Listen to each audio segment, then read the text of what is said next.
La Commission européenne a rappelé la France à l'ordre sur ses objectifs en matière d'énergie renouvelable. Qu'en pensez-vous ? Une fois encore, la Commission européenne tape du poing sur la table et exige de la France qu'elle se conforme à ses objectifs d'énergie renouvelable. Bruxelles voudrait que nous passions de 13% à 42,5% de part d'énergie renouvelable dans notre mix énergétique d'ici à 2030. Alors pourquoi 42,5 et pas 43 ou 42 tout court ? C'est un mystère. On pourrait penser comme cela de prime abord que c'est une bonne chose, mais est-ce vraiment le cas ?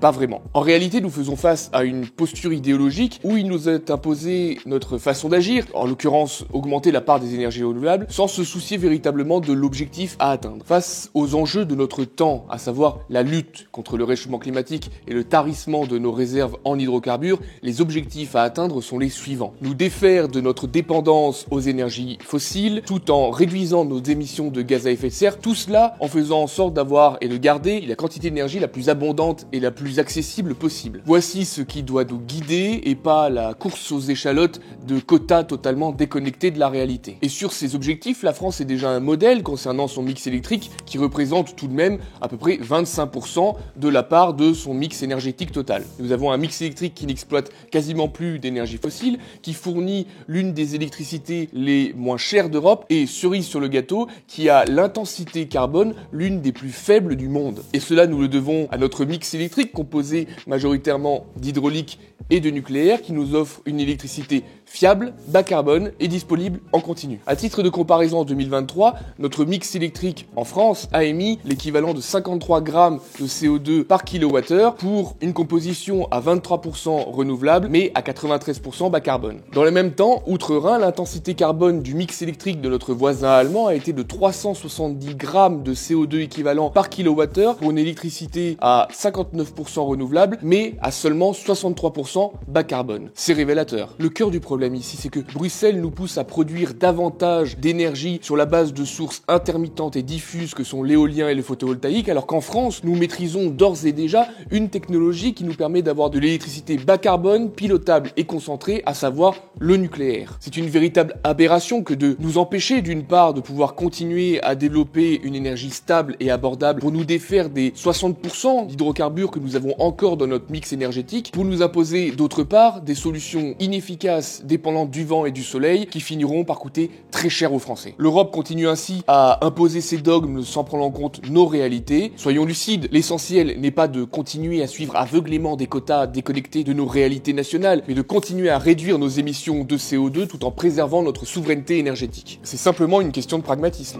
Qu'est-ce qui vous permet d'affirmer que les énergies renouvelables intermittentes ne sont pas efficaces ? Si l'on se penche sur l'aspect purement physique, tout mode de production d'électricité a besoin d'énergie pour être construit. Il est donc tout à fait pertinent de comparer la quantité d'énergie qui a été nécessaire à construire ce mode de production à la quantité d'énergie, d'électricité, que va produire ce mode de production durant sa durée de vie. Cette comparaison, c'est ce qu'on appelle alors le taux de retour énergétique. Et même si le taux de retour énergétique des modes de production d'électricité intermittents et renouvelables que sont l'éolien et le photovoltaïque ont augmenté au fur et à mesure de ces dernières années, grâce notamment à l'amélioration technologique et aussi à l'amélioration des performances en faisant des éoliennes plus grosses par exemple, avec plus de puissance, le taux de retour énergétique de ces modes-là reste toujours bien inférieur à celui de l'hydraulique ou du nucléaire. Deux explications physiques à cela, d'un côté la caractéristique intermittente de ces sources d'électricité et de l'autre la caractéristique diffuse de ces sources. Intermittent car leur production dépend de la météo, diffus parce que la densité énergétique du vent ou du rayonnement solaire est très très faible. Et ces deux caractéristiques physiques ont forcément un impact sur le coût de production de l'énergie finale. Tout d'abord, le caractère diffus. Il implique la construction d'une quantité importante d'infrastructures pour pouvoir extraire une quantité raisonnable d'électricité, du vent ou du soleil. Cela se retrouve donc dans l'utilisation de matériaux pour construire ces infrastructures. À titre de comparaison, alors que le nucléaire utilise 22 grammes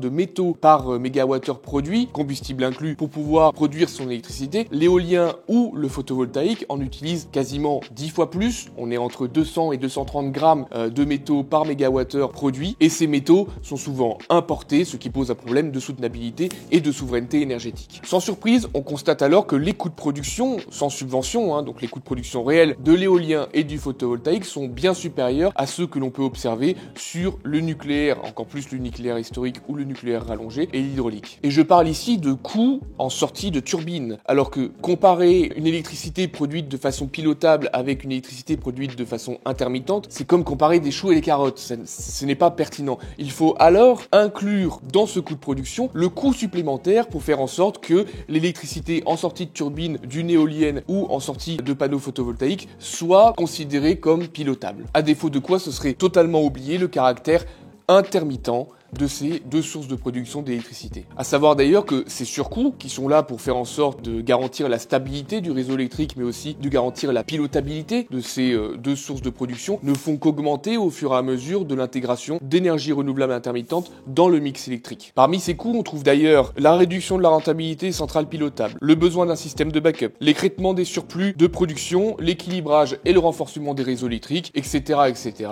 Et tous ces systèmes rajoutés sont là pour nous garantir de pouvoir avoir de l'électricité même au moment du pic de consommation annuel. Et c'est là que le bas blesse, parce que lors du pic de consommation annuel qui a généralement lieu en hiver, lors d'une fin de soirée d'hiver bien froide avec un anticyclone sous notre tête, il n'y a ni vent ni soleil, donc on ne peut pas compter sur les énergies intermittentes qui sont l'éolien et le photovoltaïque pour pouvoir satisfaire notre consommation d'électricité. Concrètement, si on atteignait 75% d'énergie renouvelable intermittente dans notre mix électrique, le supplément dû à tout ce que je viens de lister pour pouvoir garantir cette pilotabilité et la stabilité du réseau serait tellement important que le coût de production de l'électricité de ces deux modes de production doublerait par rapport au coût de production qui est aujourd'hui celui qu'on a avec un taux de pénétration de ces sources renouvelables d'à peu près 10% dans notre mix électrique. Un élément de synthèse qui permet de facilement se rendre compte de la problématique liée à ces caractéristiques d'intermittence et de diffus liées à l'éolien et au photovoltaïque peut résider en cet exemple. En termes de puissance disponible garantie, il faudrait environ 3500 éoliennes pour pouvoir remplacer une centrale nucléaire de type EPR en France aujourd'hui. Si elles sont moins efficaces que le nucléaire, comment expliquer que leur proportion augmente dans le mix électrique au fur et à mesure du temps ?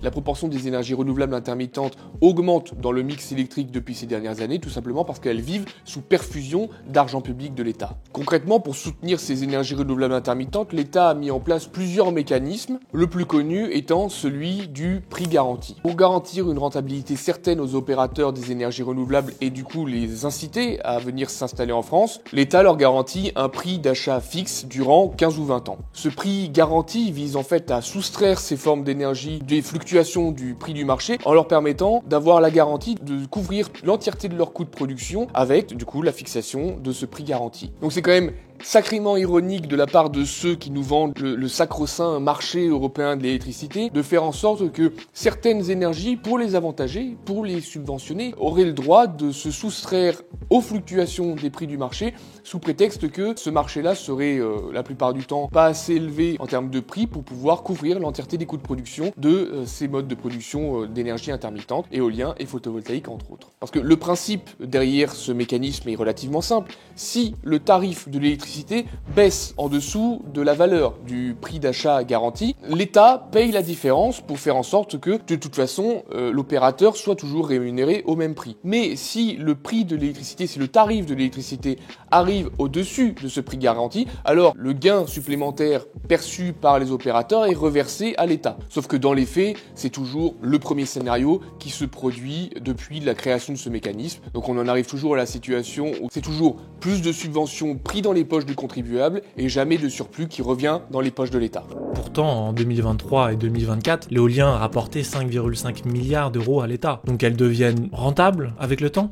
La Commission de régulation de l'énergie a même annoncé ses chiffres pour l'année 2024. L'État va devoir verser sous forme de subvention pas moins de 4,2 milliards d'euros aux opérateurs des énergies renouvelables, soit un coût 6 fois plus cher que l'estimation initiale, une paille. Aujourd'hui, en 2024, pas moins de 34 milliards d'euros ont déjà été dépensés en perfusion aux subventions pour les énergies renouvelables intermittentes, que sont l'éolien et le photovoltaïque. Mais surtout, comme ces contrats sont passés sur une vingtaine d'années, ce n'est pas moins de 90 milliards d'euros qu'il va rester encore à débourser, qui ont été engagés pour pouvoir soutenir ces énergies renouvelables, les énergies renouvelables qui sont actuellement présentes et fonctionnelles sur le territoire durant toutes leurs années d'exploitation. En tout, cela représente déjà 130 milliards d'euros de dépensés ou d'engagés, un véritable gouffre financier pour l'État et pour nos dépenses publiques. C'est un argument que l'on entend souvent chez les soutiens forcenés aux énergies renouvelables. Malheureusement pour eux, cet argumentaire contient un point aveugle qui fausse totalement leur interprétation.